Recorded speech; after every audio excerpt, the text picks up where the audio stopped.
The sun was setting over the small town of Maplewood, casting long shadows across its quiet streets. It was a place where everyone knew each other, at least, that's what people like to say. But beneath the surface of friendly smiles and polite nods, there were cracks in the foundation. Cracks that ran deep, dividing neighbors by race, class, and privilege. Michelle Johnson stood outside her modest home, watching her 2 children play on the front lawn. Her daughter, 8-year-old Ava, giggled as she chased her younger brother, 5-year-old Ethan, around the yard. Michelle smiled faintly, but the weight of the past few weeks pressed heavily on her shoulders.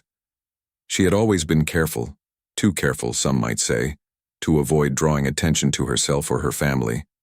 Living as a black woman in a predominantly white town meant walking a fine line between blending in and standing out. And now, despite all her efforts, trouble had found her anyway. It started with a simple accusation: embezzlement. Someone at the nonprofit organization where Michelle worked part-time claimed that thousands of dollars were missing from their accounts. The nonprofit, called Maplewood Cares, helped provide food and clothing to low-income families in the area. Michelle had taken pride in her work there, knowing how much it meant to those who relied on its services. But now, her name was tied to scandal, and no one seemed interested in hearing her side of the story. The accusations came suddenly, without warning. One morning, Michelle arrived at work to find police officers waiting for her. They asked her to come down to the station for questioning. At first, she thought it was a misunderstanding, a clerical error, or perhaps someone else using her login information. But as the hours ticked by, it became clear that the authorities believed she was guilty. By the end of the day, Michelle was formally charged with theft and fraud. Daniel Williams, Michelle's husband, was devastated when he heard the news. He rushed to the police station, his mind racing with questions. How could this happen? Who would frame her? As the newly elected mayor of Maplewood, Daniel had spent years building trust within the community. He prided himself on being a man of integrity, someone who listened to people's concerns and fought for fairness. Yet here he was, powerless to protect his own wife. Daniel tried to stay calm for the sake of their children, but inside, he felt like screaming. He called their attorney, Lisa Grant, hoping she could make sense of the chaos. Lisa was known for taking on difficult cases, and Daniel hoped her expertise would be enough to clear Michelle's name. When they met later that evening, Lisa explained the situation in somber tones. The evidence against Michelle isn't strong, Lisa said, flipping through the case files. But unfortunately, perception often matters more than facts in situations like this.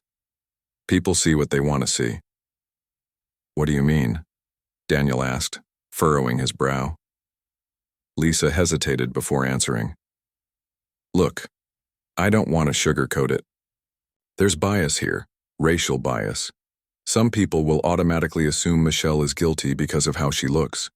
And if we're not careful, that bias could influence the outcome of the trial. Daniel clenched his fists, biting back his anger. He wanted to believe that justice would prevail, that the truth would set Michelle free. But deep down, he couldn't ignore the reality of living in a town where old prejudices still lingered. As the days turned into weeks, preparations for the trial began. Michelle was released on bail, but the conditions weighed heavily on her. She wasn't allowed to return to work, and every interaction with her neighbors felt strained. Some avoided her altogether, while others whispered behind her back. Even friends who once welcomed her into their homes now seemed unsure of what to say. The trial itself was a nightmare. Held in the Maplewood County Courthouse, it drew a large crowd of spectators, eager to witness the drama unfold. Michelle sat quietly, beside Lisa, her hands folded tightly in her lap. She wore a plain navy blue dress, trying to look as respectable as possible. Across the room, the prosecutor, a middle-aged man named Carl Harper, paced back and forth, painting a picture of Michelle as a cunning thief who exploited her position for personal gain. Much of the prosecution's case rested on circumstantial evidence. A few suspicious transactions had been flagged in the nonprofit's records, and Michelle's name was linked to them. However, there was no concrete proof that she had actually stolen anything. The lack of definitive evidence didn't, Stop Carl from spinning an elaborate narrative, though. He spoke loudly and confidently, appealing to the jury's emotions rather than logic. Then there was Judge Richard Langley, a stern-looking man in his late 50s with thinning gray hair and a perpetually scowling expression. From the moment the trial began, it was clear that Richard harbored certain biases. He interrupted Lisa whenever she tried to challenge the prosecution's arguments, dismissing her points with curt remarks. His tone softened noticeably when addressing Carl, however, creating an unsettling imbalance in the courtroom. Michelle watched silently as the proceedings unfolded, her heart sinking with each passing hour. She wanted to speak up, to tell her side of the story, but Lisa had advised her to remain composed. "Don't give them any ammunition," Lisa had warned. So Michelle stayed quiet, even as tears welled up in her eyes. Throughout the trial, Daniel attended every session, sitting in the front row of the gallery. He took meticulous notes, determined to document every instance of unfair treatment. Occasionally, he caught glimpses of sympathy from members of the audience, but for the most part, the room remained cold and indifferent. It was as if Michelle's fate had already been decided before the verdict was read. Finally, after days of testimony and deliberation, the jury reached a decision. Michelle held her breath as the foreman stood up to announce the verdict. "Guilty," he said, his voice echoing through the silent courtroom. Gasps rippled through the crowd, followed by murmurs of disbelief. Michelle slumped forward, barely able to process what had just happened. Judge Richard wasted no time delivering the sentence. With a grim expression, he declared that Michelle would serve life in prison without the possibility of parole. "Boy," words hit like a thunderclap, leaving everyone stunned, including Daniel.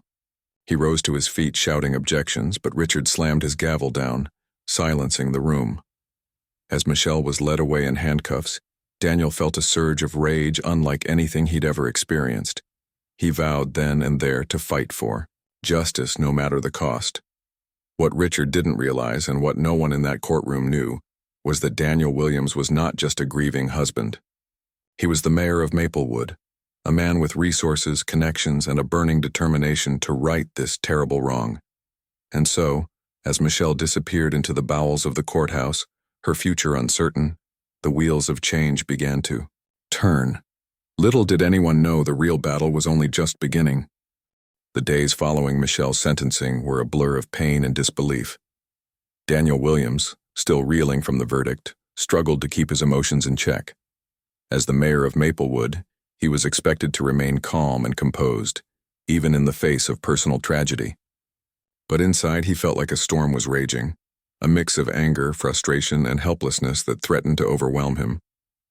Michelle had been transferred to the state penitentiary, a sprawling gray building surrounded by high walls and barbed wire. Visiting hours were limited and the rules were strict. When Daniel finally managed to see her, it broke his heart. Michelle sat on the other side of a thick glass partition, her hands resting on the table in front of her. She looked smaller somehow, as though the weight of her situation had physically drained her. Her eyes, once bright and full of life, now carried a deep sadness. "How are you holding up?" Daniel asked through the phone receiver, his voice trembling despite his best efforts to sound strong. "I'm okay," Michelle replied softly, forcing a smile. "It's just, hard. Harder than I thought it would be." Daniel nodded, swallowing the lump in his throat. He wanted to tell her that everything would be all right, that he would fix this somehow, but he didn't want to make promises he couldn't keep. Instead, he reached out and pressed his hand against the glass, wishing he could hold her one more time. "I'm going to fight for you, Michelle," he said firmly. "I won't stop until you're free." Michelle blinked back tears but didn't respond. She knew how much Daniel cared, but she also knew how stacked the odds were against them. The trial had been a farce, a mockery of justice. And while Daniel had power as the mayor, she wasn't sure it would be enough to overturn such a harsh sentence. Back at home, Daniel threw himself into finding answers. He spent hours poring over court documents, searching for anything that might have been overlooked during the trial. Lisa Grant, their attorney, joined him in the effort, bringing her own expertise to the table. Together, they combed through financial records, witness statements, and police reports, looking for inconsistencies or clues that could point to Michelle's innocence. Meanwhile, the town buzzed with gossip about the case. People debated whether Michelle was truly guilty or if she had been framed. Some believed she deserved her punishment, citing stereotypes about corruption and dishonesty. Others sympathized with her plight, especially after hearing about the lack of concrete evidence presented during the trial. One person paying close attention to the fallout was Emily Carter, a young journalist working for the local newspaper, the Maplewood Gazette. Emily had always been passionate about uncovering the truth, and something about Michelle's story didn't sit right with her. The more she read about the case, the more convinced she became that there was more to it than met the eye. Emily decided to dig deeper. She started by interviewing people who knew Michelle personally, friends, co-workers, and neighbors. Most spoke highly of her, describing her as kind, hardworking, and trustworthy. One co-worker, a middle-aged woman named Susan Meyer, told Emily about an incident at the nonprofit shortly before Michelle's arrest. There was tension in the office, Susan recalled, fiddling with the hem of her sweater.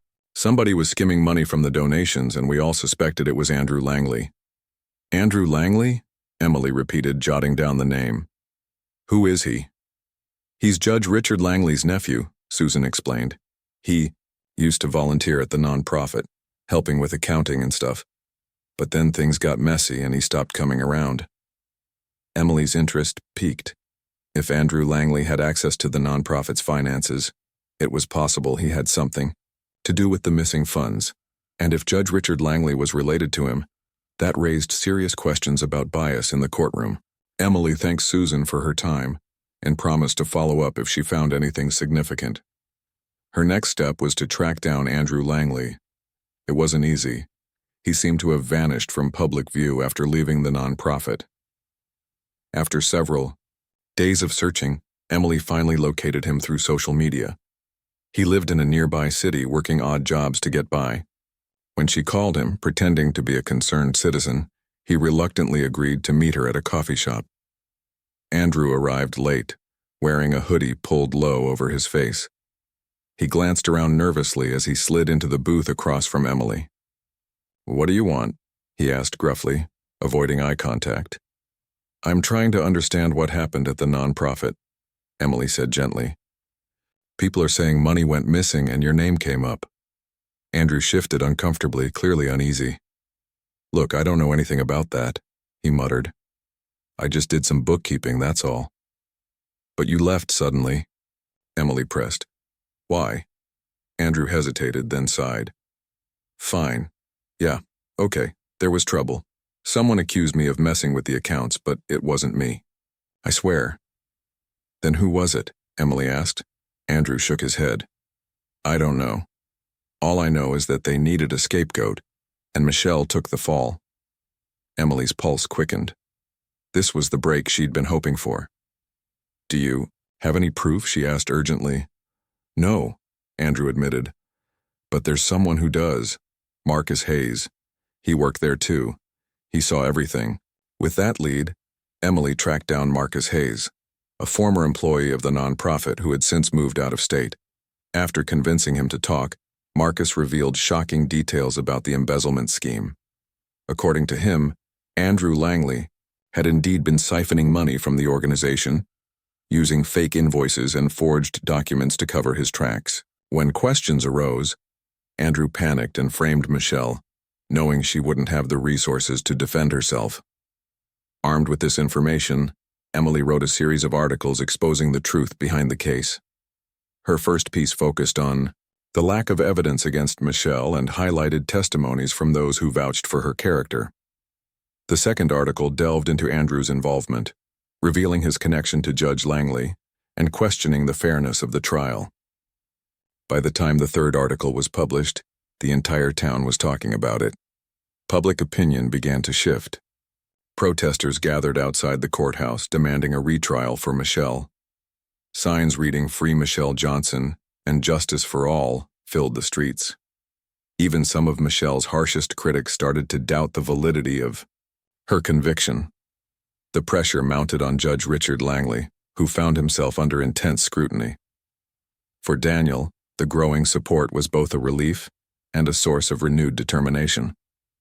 He organized rallies and press conferences, using his position as mayor to amplify Michelle's cause. He also reached out to influential figures outside Maplewood, including civil rights activists and legal experts, seeking their assistance in securing a retrial. As the movement gained momentum, Judge Langley grew increasingly anxious. He had never anticipated the backlash his ruling would provoke. At first, he tried to dismiss the criticism, insisting that Michelle had received a fair trial. But as evidence of misconduct surfaced, his confidence began to waver. Late one night, he sat alone in his study, staring at a photograph of his family. For the first time, he allowed himself to consider the possibility that he had made a terrible mistake. Unbeknownst to him, the real battle was only beginning. With new witnesses coming forward and public outrage reaching a fever pitch, the stage was set for a dramatic confrontation, one that would test the limits of justice, morality, and redemption. The momentum behind Michelle Johnson's case continued to grow, but it wasn't without its challenges. As protests filled the streets of Maplewood and headlines dominated local news, tensions in the town reached a boiling point. People were divided. Some believed Michelle was innocent and deserved a retrial, while others clung stubbornly to the idea that she was guilty, no matter what new evidence suggested. Daniel Williams stood at the center of it all, torn between his roles as a husband fighting for justice and a mayor trying to maintain order. He spent long days meeting with lawyers, activists, and community leaders, strategizing how to push for a retrial. At night, he returned home to an empty house, haunted by thoughts of Michelle sitting alone in her prison cell.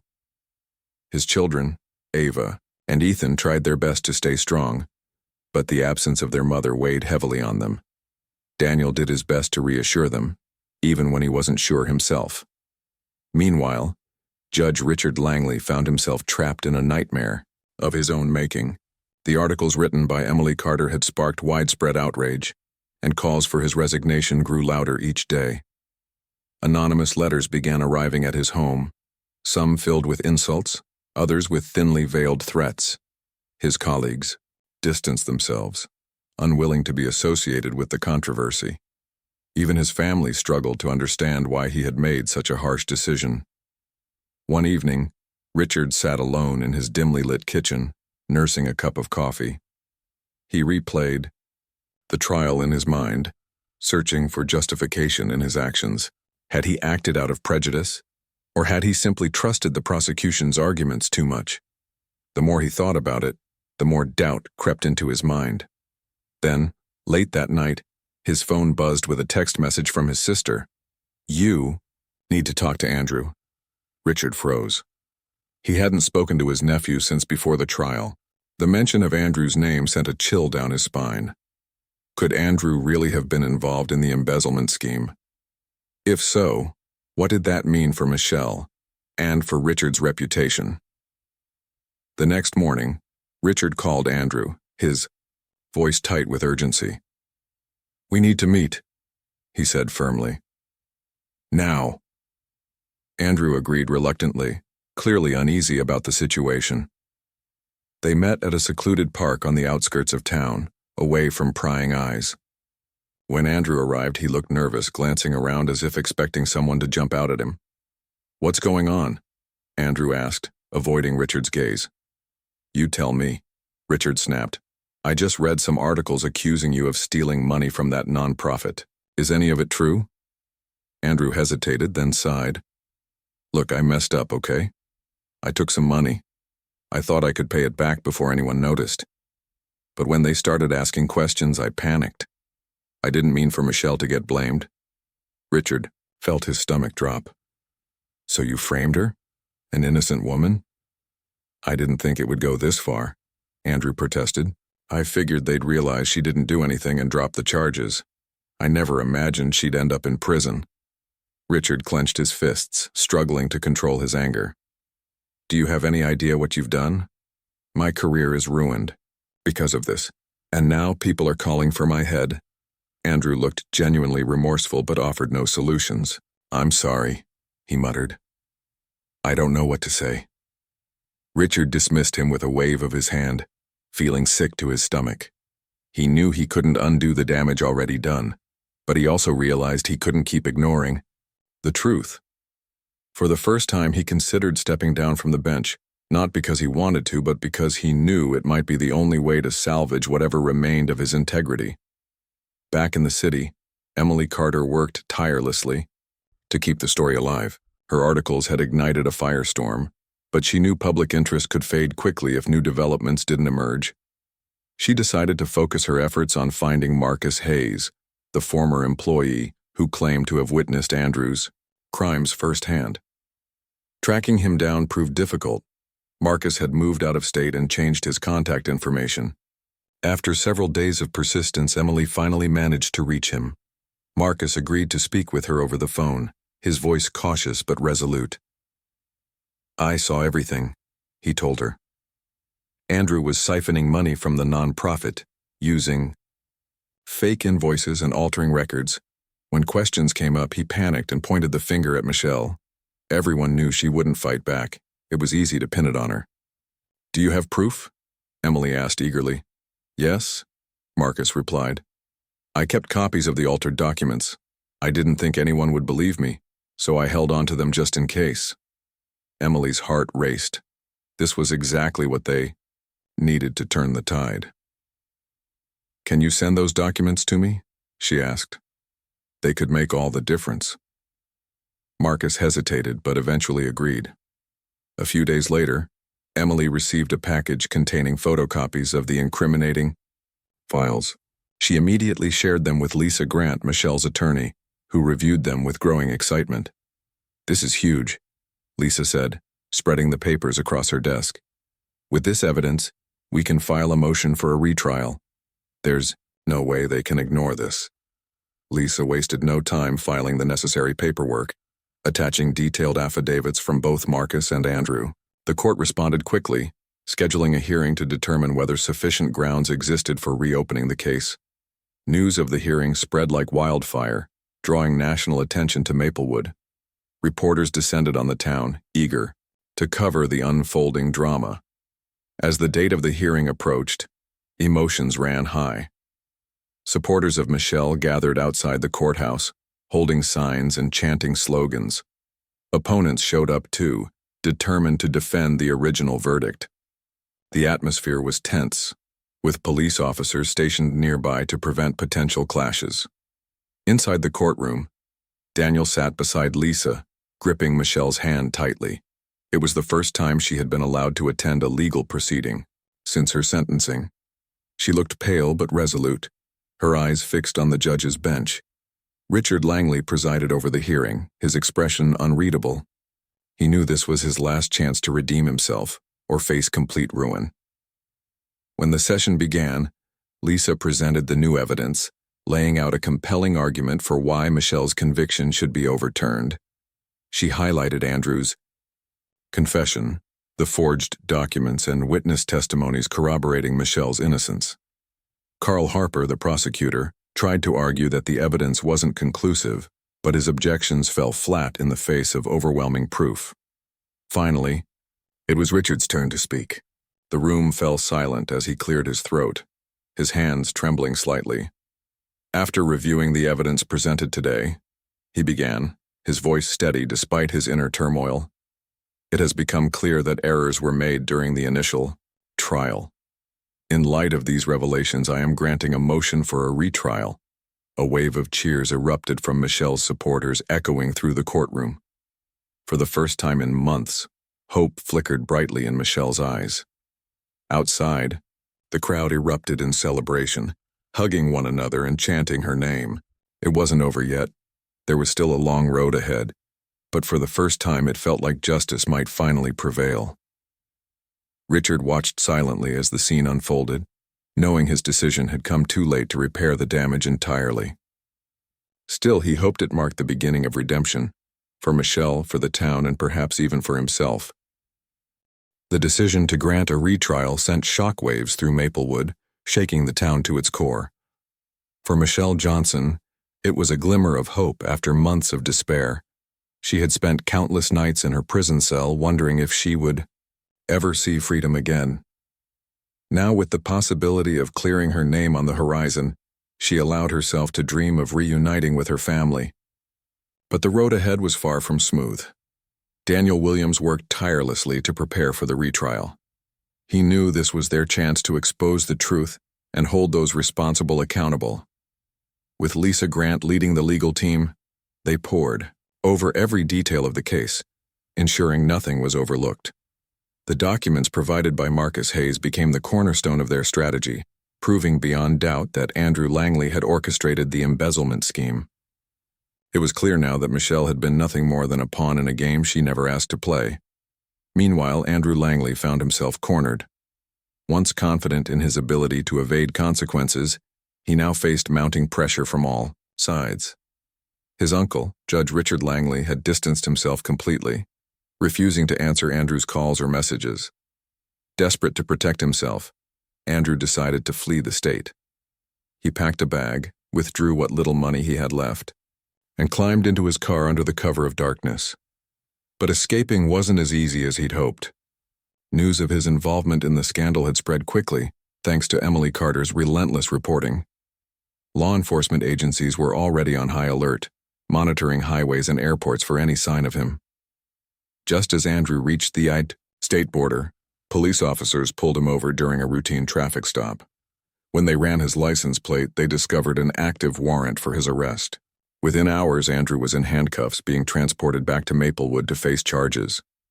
Back in town, public opinion continued to shift dramatically. People who had once doubted Michelle's innocence now openly condemned the injustice she had endured.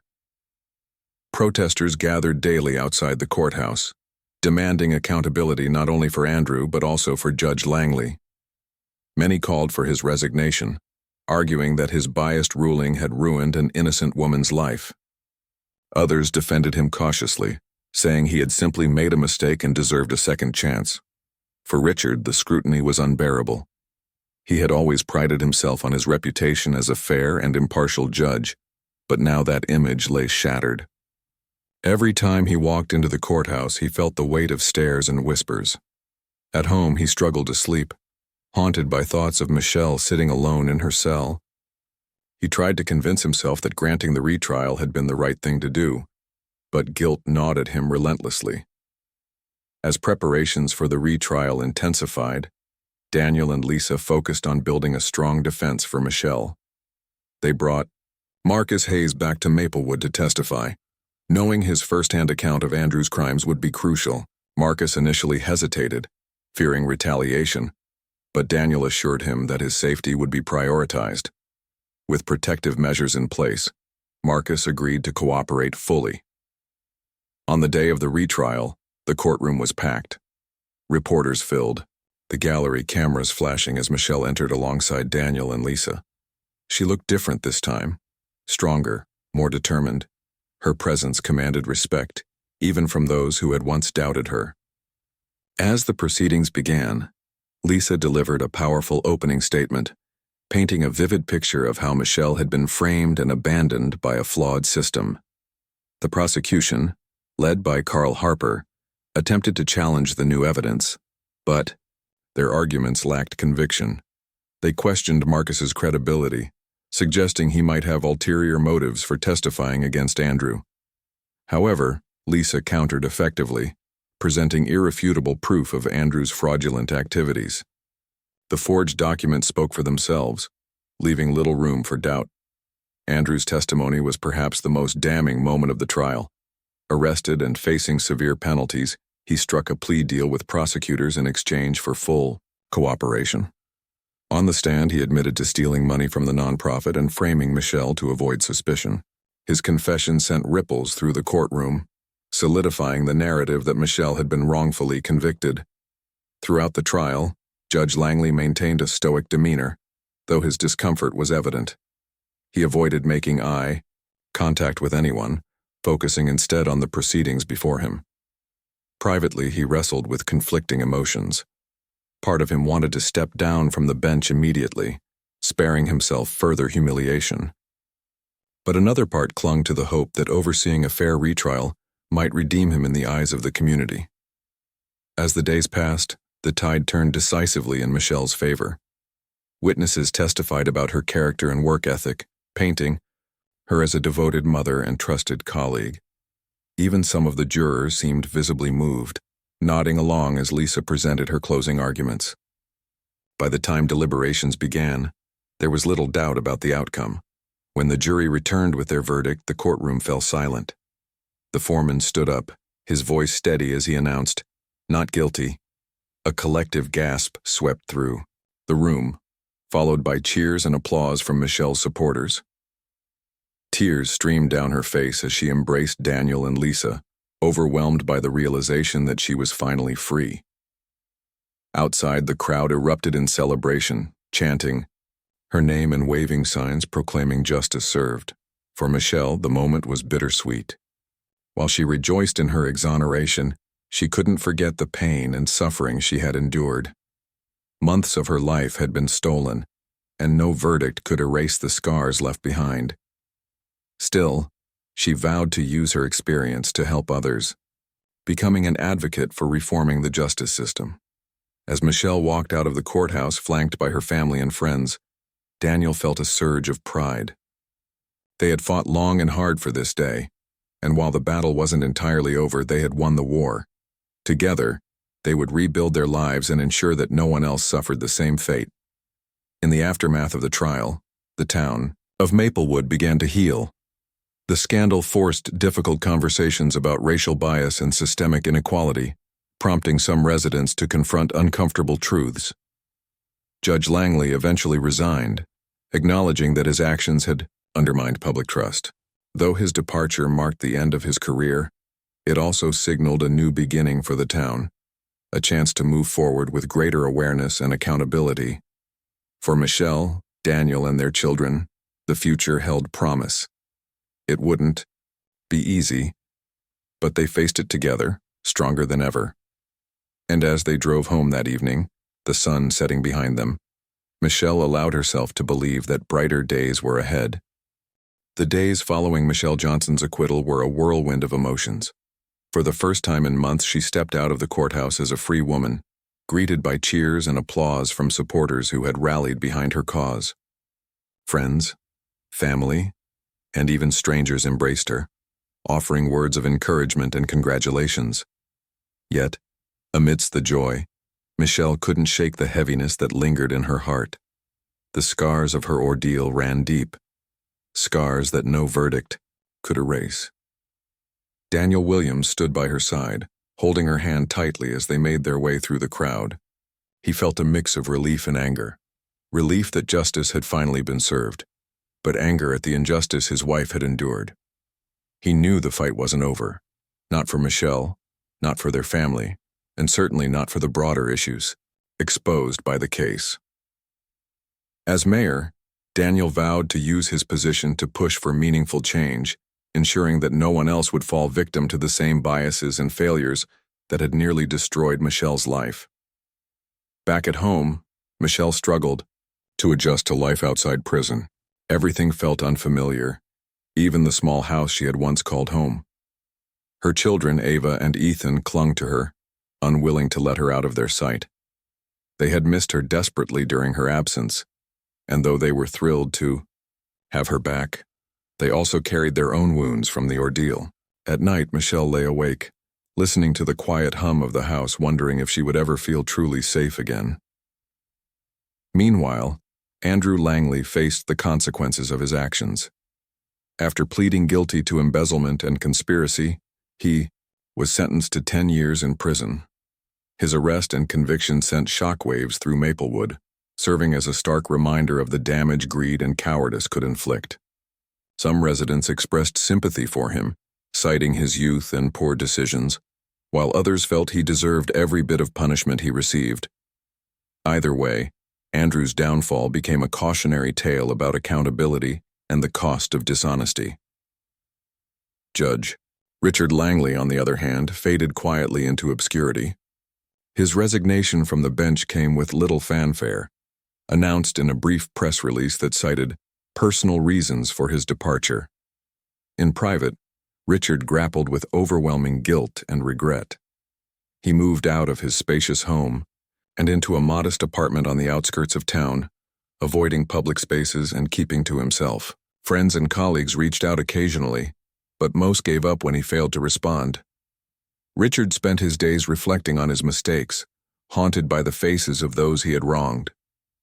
In the weeks after the retrial, Emily Carter continued to shine a light on the systemic issues exposed by Michelle's case. Her articles sparked conversations across the country, drawing attention to racial bias in the justice system and the importance of holding powerful figures accountable. She interviewed experts, activists, and community leaders, weaving their insights into compelling stories that challenged readers to think critically about fairness and equality. Though some criticized her work as divisive, many praised her courage and dedication to uncovering the truth. For Michelle, rebuilding her life meant finding purpose beyond her pain. Inspired by the support she had received, she decided to dedicate herself to helping others who had been wrongfully convicted. She partnered with local organizations focused on criminal justice reform, sharing her story and advocating for policy changes. It wasn't easy. Speaking publicly about her experience often brought back painful memories, but Michelle found strength in knowing her voice could make a difference. Daniel supported her efforts wholeheartedly, using his influence as mayor to amplify her message. He organized town hall meetings to discuss racial bias and inequality, inviting experts and survivors of injustice to share their perspectives. Attendance was high, with residents eager to learn and contribute to solutions. Slowly but surely, the conversations began to shift, fostering a sense of unity and shared responsibility among the people of Maplewood. One evening, as Michelle and Daniel sat together on their porch, watching the sunset, they reflected on how far they had come. "Do you think we'll ever feel normal again?" Michelle asked softly, her eyes fixed on the horizon. "I don't know," Daniel admitted. "But I do know this. We've been given a second chance, and maybe that's enough for now." Michelle nodded, leaning her head against his shoulder. She didn't have all the answers, but she was learning to take things one day at a time. Together, they were determined to turn their suffering into something meaningful, to create a legacy of hope and resilience for their children and their community. As summer turned to fall, Maplewood began to heal. The protests that had once filled the streets gave way to quieter acts of solidarity. Residents planted trees in memory of those affected by injustice, creating a living monument to remind future generations of the importance of fairness and compassion. Schools introduced programs aimed at teaching students about empathy and inclusion, planting seeds of understanding early on. Even Judge Langley, in his solitude, found a way to contribute. Unable to face the world directly, he wrote letters to young law students, sharing lessons learned from his mistakes. His words were humble and heartfelt, urging them to approach their careers with integrity and humility. While it didn't undo the harm he had caused, it was a step toward redemption. For Michelle, the turning point came during a community event hosted by Daniel. Standing before a crowd of hundreds, she delivered a speech that left many in tears. "What happened to me wasn't fair," she said, her voice steady despite the emotion in her eyes. "But I'm here today because of the love and support of so many incredible people. Let's not stop here. Let's keep fighting for justice, for equality, and for a better future." Her words resonated deeply, inspiring others to take action in their own lives. Parents talked to their children about fairness. Neighbors reached out to one another, bridging divides that had long existed. And slowly, Maplewood transformed. Not perfectly, but with a renewed commitment to doing better. By winter, Michelle and Daniel had settled into a new rhythm. Their home was filled with laughter again, thanks to Ava and Ethan, whose smiles grew brighter each day.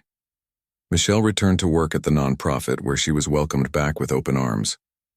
Her co-workers marveled at her resilience, and she inspired them to approach their mission with renewed passion. Though challenges remained, Michelle refused to let bitterness define her.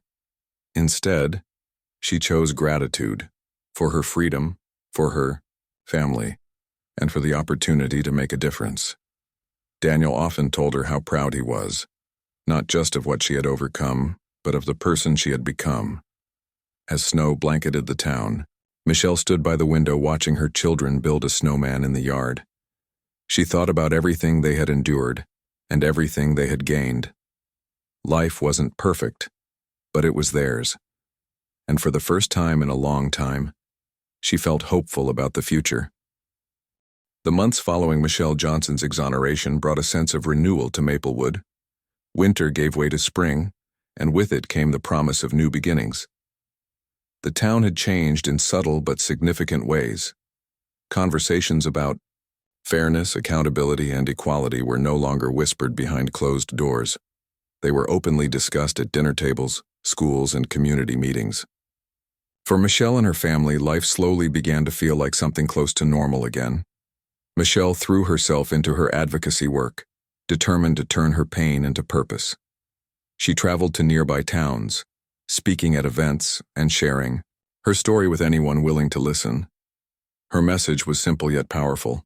Justice should be blind, not biased.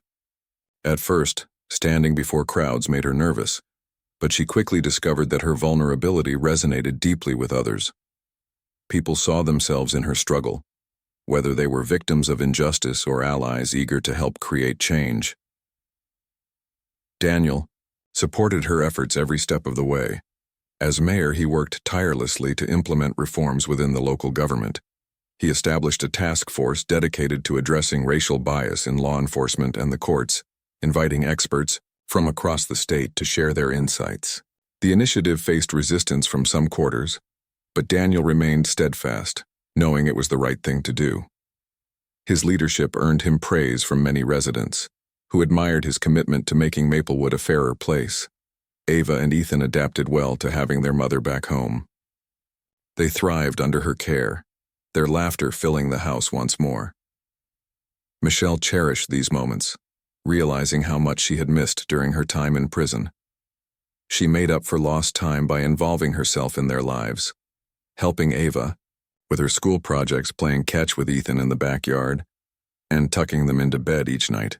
Though there were still nights when she woke up haunted by memories of her ordeal, the love of her children helped her find peace. Emily Carter continued to shine a light on systemic issues through her writing. Her articles inspired action far beyond Maplewood, reaching readers across the country.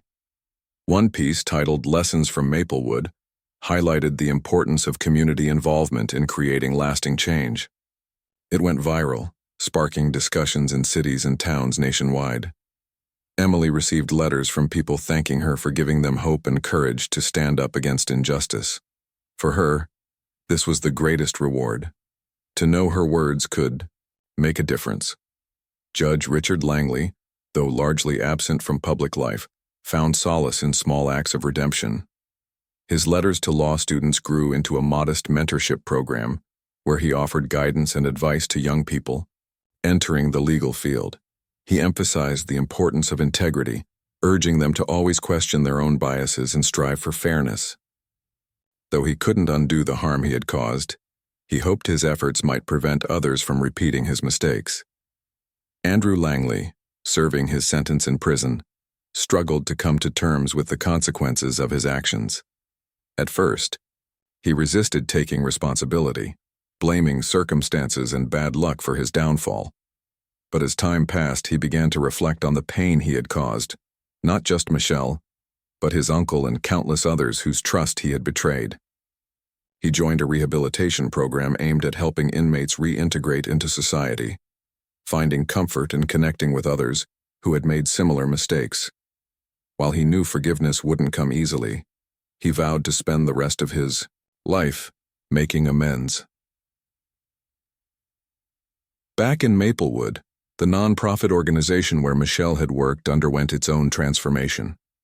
With fresh leadership and renewed focus, it became a beacon of transparency and accountability. Donors returned, confident that their contributions would be used wisely.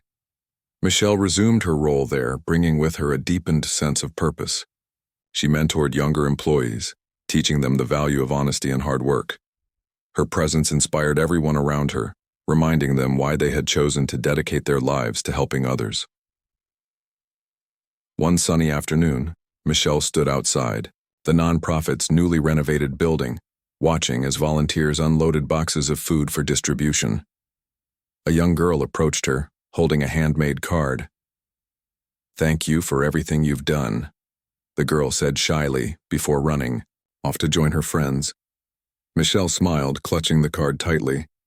Moments like these reminded her why she kept fighting, for the next generation, for a brighter future. That evening, Michelle and Daniel attended a community event celebrating the progress Maplewood had made over the past year. The gathering was held in the town square, decorated with colorful banners and twinkling lights. Residents mingled happily, sharing stories and laughter.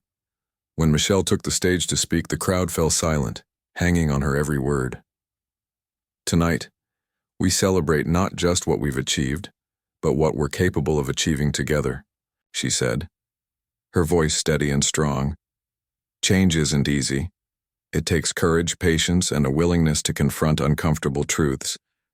But if we stand united, there's nothing we can't overcome." Her speech ended with a standing ovation, tears streaming down many faces. Among those applauding was Judge Langley, who had quietly slipped into the back of the crowd.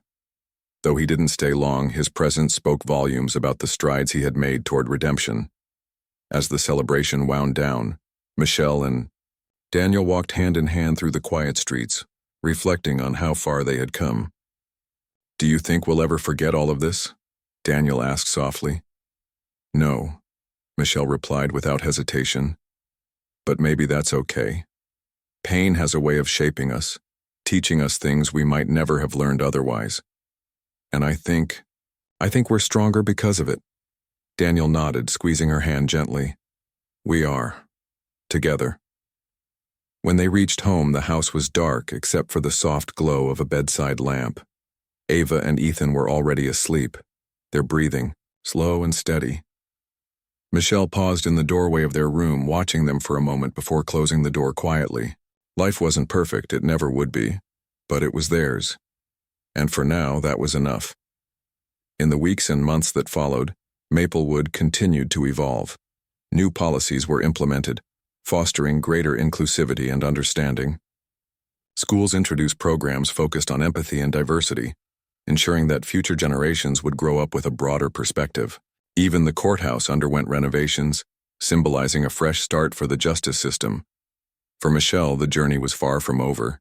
There would always be more work to do, more voices to amplify, more battles to fight. But she faced each day with renewed strength, knowing she wasn't alone. Her family, her community, and even strangers she had never met stood beside her, united in the pursuit of justice. And so, as spring blossomed into summer, Maplewood stood as a testament to the power of resilience and redemption.